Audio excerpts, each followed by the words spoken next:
উত্তরবঙ্গের বিভিন্ন এলাকার মানুষ জলের সমস্যায় ভুগছেন। এই দেখুন, পিএইচইর সামনে অবস্থান বিক্ষোভ, হাঁড়ি কলসি বালতি সব নিয়ে বিভিন্ন জায়গায় পিএইচইর সামনে অবরোধ অবস্থানে, কারণ জল পাচ্ছেন না, জলের জন্য বিক্ষোভ।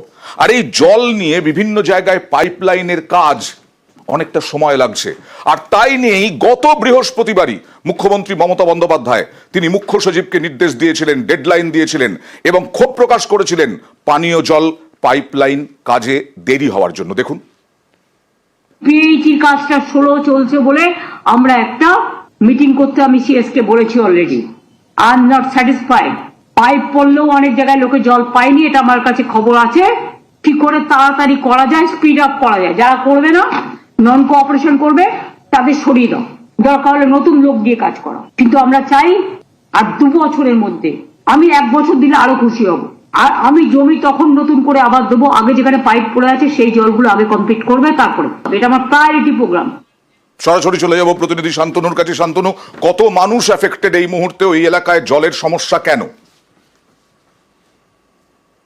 দেখো, দীর্ঘ 1 দশকের বেশি সময় ধরেই কিন্তু এই সানুপাড়া এবং সংলগ্ন যে 3টি পাড়া রয়েছে সেখানকার মানুষজন কিন্তু পানীয় জলের সমস্যায় ভুগছেন।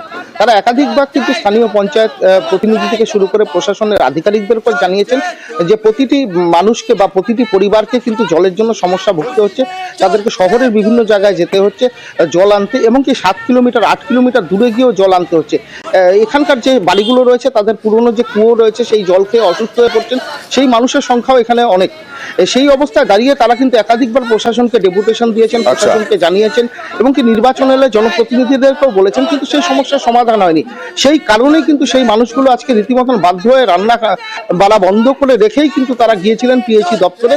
মূলত তাদের অভিযোগ যে আমাদেরকে পানীয় জল দেওয়া হোক, পরিশ্রুত পানীয় জল দেওয়া হোক, কারণ আমাদের জল আনতে দীর্ঘ পথ পরিক্রমা করতে হয়। মুখ্যমন্ত্রী ডেডলাইন বেঁধে দিয়েছেন প্রশাসনকে, কোনো আশ্বাস?